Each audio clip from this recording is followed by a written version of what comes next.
12월 13일 살아계신 하나님의 말씀 잠언 3장 5절부터 6절 말씀으로 주께서 하셨습니다 라는 제 말씀 드립니다. 믿음의 최고봉이 무엇인지 아시겠습니까? 예수 그리스도가 하나님의 아들이고 그가 우리를 구원하신 구주임을 인정하고 그를 전적으로 믿고 의지하고 그에게 의뢰하는 것, 그게 믿음입니다. 예수 그리스도께서 아무리 큰 권능이 있다 해도 그가 근원적 죄성을 가진 인간의 아들이라면 그는 우리와 아무것도 상관도 없을 것이기 때문에 죄가 전혀 없으니 하나님의 아들이어야 하는 그 전제입니다. 그러므로 하나님께서 인간의 몸을 입고 오신 하나님의 아들 신부님을 인정하고 그를 믿어야 합니다.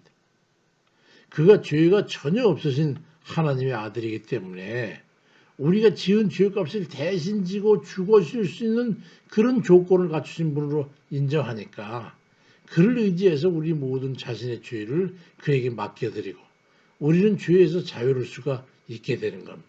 이것이 믿음으로만 구원받는 원리입니다. 에베소 2장 8절에 너희는 그 은혜에 의하여 믿음으로 말미암아 구원을 받았으니 이것은 너희에게서 나는 것이 아니고 하나님의 선물이라고 말씀합니다. 이 믿음의 원리는 하나님과 그의 자녀 간에 있어서 모든 것에 적용이 됩니다.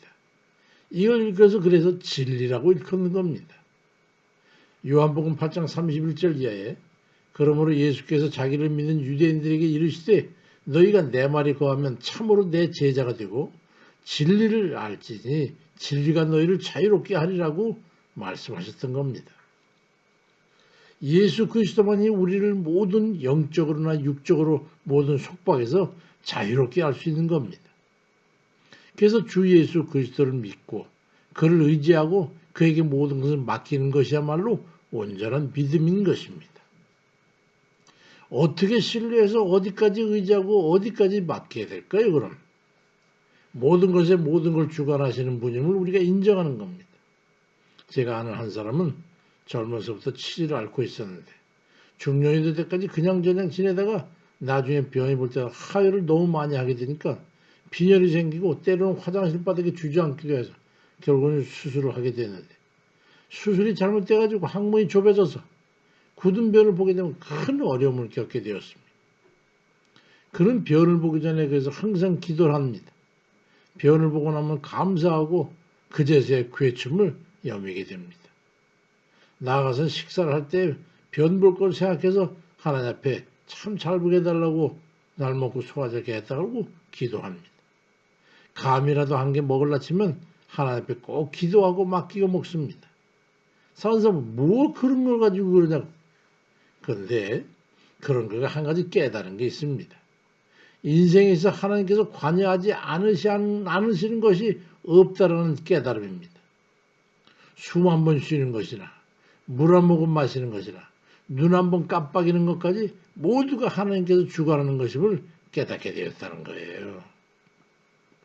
잠언 3장 5절 6절에 너는 마음을 다해 여호와를 신뢰하고 명철을 의지하지 말라. 너는 범사의 그를 인정해라. 그럼 네 길을 지도하시라고 말씀합니다. 그 깨달음이 너무나 감사한 것임을 그러나 알고 성경 말씀이 덩달아 깨달아지더랍니다. 데살로니가서 5장 18절에 범사에 감사하라. 이것이 그리스도 예수 안에서 너희를 향하신 하나님의 뜻이니라 하는 이 말씀이 깨달아지더라. 범사를 하나님이 주관하니까 그 범사를 주관하신 하나님 앞에 감사하는 것. 이게 하나님의 뜻이고 그런 자에게 복을 주시는 이런 하나님의 전체 총체적인 그 뜻을 깨달아야 하면서 이게 얼마나 절실한 문제이고 하나님의 은혜인 것을 실질적으로 느끼게 되었다는 거예요. 주께서 허락하지 않으시면 손가락 하나 움직일 수 없는 무능력한 존재임을 알게 됐다는 거지. 그런 믿음 있는 사람은 모든 시간 모든 일에 대해서 하나님을 의지하게 되고 그로 인해서 기도하게 됩니다. 그러니 사소한 것 같지만 숨을 쉬는 중에도 숨 쉬는 그에 대해서 수시로 하나님 감사합니다. 이렇게 시원하게 숨을 쉬고 아이고 하나님 감사합니다. 이런 고백을 하지 않을 수가 없더라는 거예요. 전적으로 범사 전부에 대해 주를 신뢰하고 우리는 살아야 합니다. 인생을 형성하는 크고 작은 모든 사건 사고들이 하나님께서 주관하지 않는 것이 없음을 인정하는 것, 그것이 믿음입니다. 아무리 사소한 것일지라도 하나님과 무관한 것은 없습니다. 그런 믿음이 있다면 모든 일에 하나님을 의지하게 되고 그런 이들은 항상 하나님 앞에 기도할 수밖에 없습니다. 필연적입니다. 모든 일에 주께서 하신다고 하는 사실을 인정하지 않을 수가 없기 때문입니다.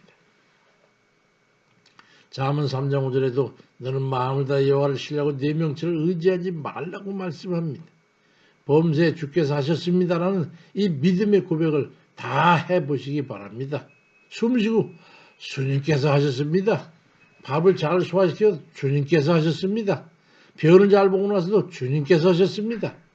그런 사람은 향후의 모든 일에도 주께서 함께 하실 걸 믿기 때문에 주를 신뢰하여 기도하고 맡기게 되고 평안할 수가 있게 되는 겁니다. 이사야 26장 4절에도 너희는 여호와를 영원히 신뢰하라. 주 여호와는 영원한 반석이시미로다 말씀합니다. 이 비밀을 깨닫는 사람은 기도하지 않을 수가 없어요. 그러니 하나님 뜻에 감사하지 않을 수가 없고 경고망동에서 함부로 움직일 수가 없어요. 왜냐하면 내가 하는 일이 아니기 때문에. 그렇게 전적으로 하나님을 믿게 되면 하나님보다 앞서 나설 수가 없어요. 그래서 늘 입으로 주님께서 하셨습니다. 주께서 하실 줄 믿습니다. 그리고 하나님께 영광을 돌리지 않을 수가 없게 된다는 거예요.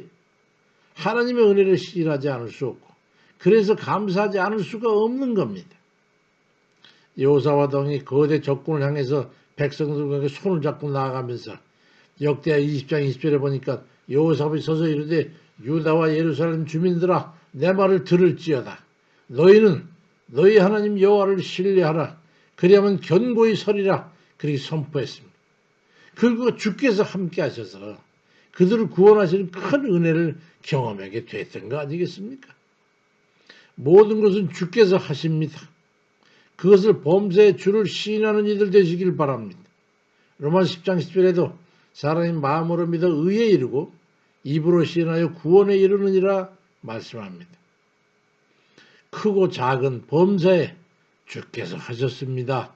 라는 이 믿음의 그 시인과 함께 범사에 하나님께서 함께 할 줄을 믿고 범사에 하나님께 감사하면서 범사를 주께 맡기고 범사에 간구함으로 범사에 주의 인도하심과 역사하심이 함께하는 그런 복된 이들 다 되시기를 주의 이름으로 축원드립니다. 아멘입니다.